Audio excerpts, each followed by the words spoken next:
झांसी में बेटे की शादी से 14 दिन पहले पिता की हो गई मौत। बड़ागांव थाना क्षेत्र के परसर गांव का है मामला, जहां रहने वाले 47 वर्षीय आजाद यादव करते थे खेती किसानी। बीती शाम खेत पर गए थे वह। थोड़ी देर बाद पहुंचा बेटा तो बेहोश पड़े थे आजाद, जिन्हें परिजनों द्वारा तुरंत ले जाया गया मेडिकल कॉलेज, जहां डॉक्टरों ने उन्हें कर दिया मृत घोषित। बेटे का कहना है कि लिंक एक्सप्रेसवे में जा रही है उनकी 8 बीघा जमीन। 5 दिन पहले ही खेत में गाड़े गए थे बांस। पिता नहीं देना चाहते थे जमीन, इसी वजह से वे थे दुखी। सदमे में उनकी हो गई मौत। पुलिस ने शव को पोस्टमार्टम के लिए भेजकर मामले की जांच कर दी है शुरू। झांसी जालौन ललितपुर क्षेत्र की विधान परिषद सदस्य रमा आरपी निरंजन ने बुधवार को ललितपुर के विकासखंड मेहरौनी की ग्राम पंचायत कुम्हेड़ी का किया दौरा। इस दौरान उन्होंने ग्राम में नवनिर्मित सरदार वल्लभ भाई पटेल प्रवेश द्वार का वैदिक मंत्रोच्चारण के साथ किया विधिवत लोकार्पण। अपने संबोधन में एमएलसी ने कहा कि देश की एकता और अखंडता के प्रतीक थे सरदार वल्लभ भाई पटेल। उन्होंने 562 रियासतों को भारतीय संघ में विलय कर राष्ट्र को एक सूत्र में पिरोने का किया है ऐतिहासिक कार्य। उन्होंने जोर दिया कि उनके सम्मान में स्थापित यह द्वार आने वाली पीढ़ियों को राष्ट्रभक्ति, एकता और समरसता का देगा संदेश। जालौन की माधवगढ़ स्थित एक पैलेस में बहुजन समाज पार्टी का जिला स्तरीय विशाल सम्मेलन हुआ आयोजित, जिसमें संगठन को मजबूत करने और वर्ष 2027 के विधानसभा चुनाव की तैयारियों को लेकर तय की गई रणनीति। कार्यक्रम के दौरान बसपा नेतृत्व ने माधवगढ़ विधानसभा सीट से आशीष पांडे को पार्टी का प्रत्याशी कर दिया घोषित।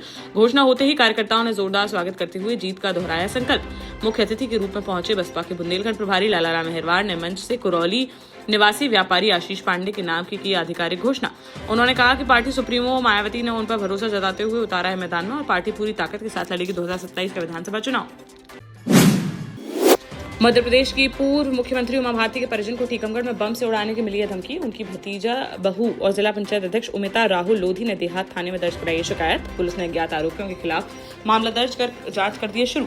उमिता राहुल लोधी ने अपनी शिकायत में बताया कि उन्होंने 21 फरवरी को सोशल मीडिया पर एक पोस्ट की थी साझा। इसी पोस्ट पर 22 फरवरी की देर रात 10:30 बजे GW ब्रिजेंद्र कुशवाहा नामक एक आईडी से आया धमकी भरा कमेंट, जिसमें लिखा था कि हमारे पास है हाइड्रोजन बम, बनाना जानते हैं हम, नेताओं को खुद ही मारेंगे हम।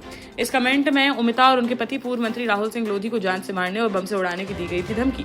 कमेंट के कुछ ही घंटों बाद उनके बंगले पर धमकाने भी पहुंच गए 2 नकाबपोश बदमाश। फिलहाल पूरे मामले की जांच में जुट गई है साइबर सेल की टीम। जल्दी आरोपियों को कर लिया जाएगा गिरफ्तार।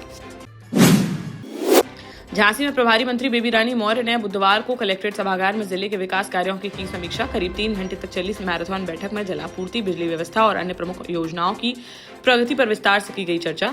बैठक के बाद मंत्री ने कहा कि वे झांसी में चल रहे विकास कार्यों से है संतुष्ट। हालांकि कुछ परियोजनाओं को तय समय सीमा में पूरा करने के दिए गए हैं निर्देश।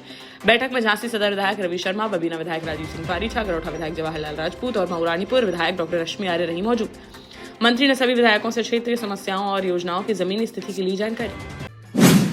महोबा शहर के व्यस्त डाक बंगला चौराहे पर भीषण आग लगने से मच गया हड़कंप। इस अग्निकांड में आधा दर्जन से अधिक दुकानें और गुमटियां जलकर हो गई खाक। करीब 2 घंटे की कड़ी मशक्कत के बाद आग पर पाया जा सका काबू। आग ने एक ढाबा, मोमोज की दुकान, चाय की गुमटी और प्राइवेट बस बुकिंग काउंटर समेत लगभग 7 दुकानों को ले लिया अपनी चपेट में। दमकल की गाड़ियों के पहुंचने में कथित देरी के चलते और भड़क गई आग।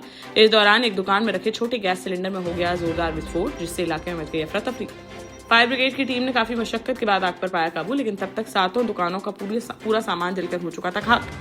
पीड़ित दुकानदारों ने प्रशासन से नुकसान का सर्वे कराकर उचित मुआवजे की है मांग, ताकि दोबारा अपना व्यवसाय शुरू कर सकें।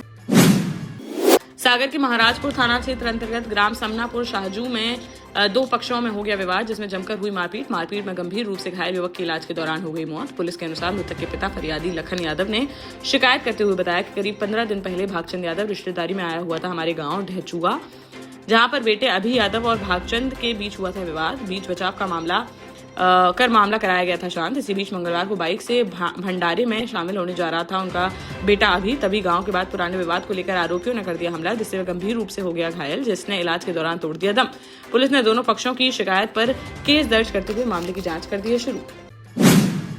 बांदा के गिरवा थाना क्षेत्र में स्थित कोलावल मोरम खदान में एक पोकलैंड मशीन ड्राइवर का संदिग्ध परिस्थितियों में पड़ा मिला शव। मृतक की महोबा जिले के सिरसी कला निवासी 20 वर्षीय शनि उर्फ सोनी पुत्र लल्लू पाल के रूप में हुई है पहचान। शनि का पोकलैंड मशीन के पास पड़ा मिला शव। सूचना मिलने पर तत्काल मौके पर पहुंची पुलिस और पोस्टमार्टम के लिए भेज दिया शव। परिजनों ने धारदार हथियार से हमले का लगाया आरोप। मामले की जांच में जुटी पुलिस।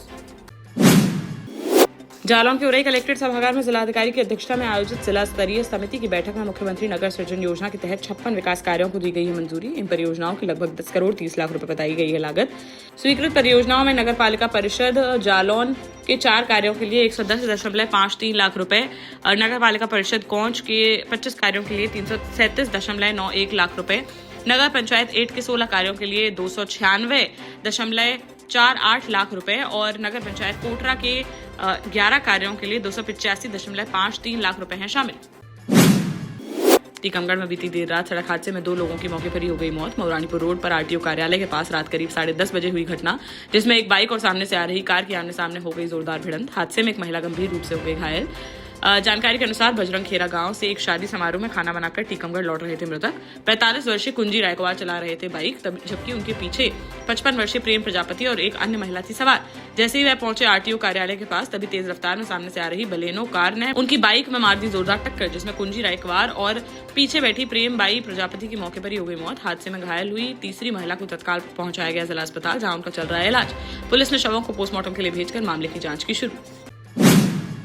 झांसी में दिव्यांग क्रिकेट को बढ़ावा देने के उद्देश्य से भव्य क्रिकेट टूर्नामेंट का किया जा रहा है आयोजन। टूर्नामेंट से पहले खिलाड़ियों के उत्साह और देशभक्ति की भावना को दर्शाते हुए दिव्यांग क्रिकेटरों के साथ निकाली गई तिरंगा यात्रा। इस यात्रा में 4 राज्यों के खिलाड़ियों ने बढ़ चढ़कर लिया हिस्सा। बीकेडी कॉलेज परिसर से शुरू होकर राजकीय इंटर कॉलेज क्रिकेट ग्राउंड पहुंची तिरंगा यात्रा। हाथों में तिरंगा और चेहरे पर जोश के साथ खिलाड़ियों ने पूरे रास्ता लोगों का किया अभिवादन। यात्रा के दौरान स्थानीय नागरिकों ने भी खिलाड़ियों का किया स्वागत और उनका किया उत्साहवर्धन। 27 फरवरी तक चलने वाले इस टूर्नामेंट में उत्तर प्रदेश, मध्य प्रदेश, हरियाणा और दिल्ली की टीमें ले रही हैं हिस्सा। ललितपुर में बुधवार को कांग्रेस कार्यकर्ताओं ने शंकराचार्य स्वामी अभिमुक्तेश्वरानंद सरस्वती पर कथित उत्पीड़न के विरोध में कलेक्ट्रेट परिसर में किया प्रदर्शन। उन्होंने जिलाधिकारी सत्यप्रकाश को सौंपा प्रधानमंत्री संबोधित ज्ञापन, जिसमें मामले की निष्पक्ष जांच की उठाई गई है मांग। ज्ञापन में शंकराचार्य स्वामी अभिमुक्तेश्वरानंद सरस्वती के कथित उत्पीड़न पर गहरी चिंता की गई है व्यक्त, जिसमें कहा गया है कि वर्तमान सरकार आलोचना और सही सुझावों को सुनने के बजाय उन्हें दबाने का कर रही है कार्य। सरकार के विरुद्ध मुखर होकर अपनी बात रखने वाले ज्योतिर्मठ के शंकराचार्य और उनके शिष्यों को अनावश्यक रूप से किया जा रहा है परेशान और प्रताड़ित। उन्होंने कथित उत्पीड़न तत्काल प्रभाव से रोकने और उन्हें न्याय दिलाए जाने की उठाई मांग। महोबा के पनवाड़ी थाना क्षेत्र में बीती देर रात NH 39 पर एक ट्रैक्टर और मोटरसाइकिल की हो गई टक्कर। इस हादसे में एक युवक की हो गई मौत, जबकि 2 अन्य गंभीर रूप से हो गए घायल। मृतक 24 वर्षीय विपिन अपने माता पिता का था इकलौता पुत्र, जिसकी मौत से आक्रोशित परिजनों और ग्रामीणों ने सड़क जाम कर किया प्रदर्शन, जिन्हें समझा बुझाकर शांत कराकर पुलिस ने खुलवाया जाम। झांसी मिर्जापुर रोड पर महोबा मार्ग स्थित एक ढाबे के पास हुआ है सड़क हादसा। पुलिस ने घायलों को अस्पताल में कराया भर्ती और शव को पोस्टमार्टम के लिए भेजकर मामले की जांच की शुरू। झांसी की बुंदेलखंड यूनिवर्सिटी में बुधवार को स्टूडेंट्स ने जमकर खेली होली। एक दूसरे को गुलाल लगाकर बोले हैप्पी होली। यहां लगे साउंड पर थिरकते हुए छात्र छात्राओं ने जमकर उड़ाया गुलाल। लगभग 1 घंटे तक खेली गई होली, जिसमें होली के रंग में रंग गए छात्र छात्राएं। लॉ के स्टूडेंट्स ने कहा कि आज हम लोगों का था लास्ट एग्जाम, अब होली के बाद ही क्लास लेने आएंगे कॉलेज, इसलिए आज सबने मिलकर खेली है होली। टीकमगढ़ के नगर परिषद बड़ागांव धसान स्थित प्राचीन हनुमान मंदिर से हनुमान जी की प्रतिमा का चांदी का मुकुट हो गया चोरी। मंदिर समिति के सदस्यों ने बुधवार को इस संबंध में पुलिस थाने में दर्ज कराई शिकायत। लगभग 15 दिन पुरानी बताई जा रही है यह घटना। मंदिर के पुजारी के अनुसार 8 फरवरी को दोपहर में जब भगवान को प्रसाद चढ़ाने गर्भगृह पहुंचे वह, तब हनुमान जी के सर से मुकुट था गायब। सुबह की पूजा के समय लगा हुआ था मुकुट। पुजारी ने बताया कि उन्होंने पहले अपने स्तर पर मुकुट का पता लगाने का किया प्रयास, इसलिए समिति को जानकारी देने में हुई देरी। अज्ञात चोर की तलाश में जुटी पुलिस। में बीती देर रात ई रिक्शा और कार के बीच हो गई टक्कर। हादसे में 8 लोग हो गए घायल, जिन्हें सेवड़ा अस्पताल में कराया गया भर्ती। हालत गंभीर होने पर उन्हें ग्वालियर के लिए कर दिया गया रेफर। भगुआपुरा क्षेत्र में दतिया सेवड़ा रोड पर हुआ है हादसा। रतनगढ़ माता से दर्शन कर अपने घर लौट रहे थे सभी घायल। हादसे के बाद कार सवार मौके से हो गया फरार। पुलिस ने अज्ञात कार चालक के खिलाफ मामला दर्ज करते हुए उसकी तलाश कर दी है शुरू। देश का जाना माना सैनफिन ग्रुप आपके लिए फिर लाया है झांसी में वास्तु के हिसाब से फ्लोर प्लान सहित एक शानदार टाउनशिप, जिसमें सुरक्षा की दृष्टि से सीसीटीवी, एक ही ग्रैंड गेट से एंट्री और एग्जिट, चौड़ी सड़कें, parking, car wash area, senior citizen and international fountain parks, swimming pool, gym, badminton, tennis आदि courts, school, hospital, shopping mart आदि कई सुविधाएं। इसीलिए तो हम झांसी में लोगों की पहली पसंद। 12 साल पहले अपने स्टार्टअप के साथ ही योग्य नेतृत्व, अनुभवी टीम और सक्षम सेंट्रलाइज और उत्तरदायी प्रबंधन के बल पर सबको घर गुणवत्ता के साथ समय पर घर की योजना के तहत सैनफिन समूह ने बहुत ही कम समय में 1500 से ज्यादा यूनिट्स को दिया है कब्जा। समय पर डिलीवरी से हमारे ग्राहकों में बड़ा है विश्वास और मिली है संतुष्टि। सैनफ्रिन समूह ने बहुत कम समय में सैनफ्रिन Ashok city, green homes residency, green homes city, सैनफ्रिन Ashok valley, Delhi public school, सैनफ्रिन शाखा, केन सैनफ्रिन अस्पताल सहित कई अन्य परियोजनाओं के साथ नई झांसी के निर्माण में स्थापित किया है एक बड़ा मुकाम। तो आप भी आज ही आइए अपने परिवार के साथ और कीजिए अपने सपने साकार।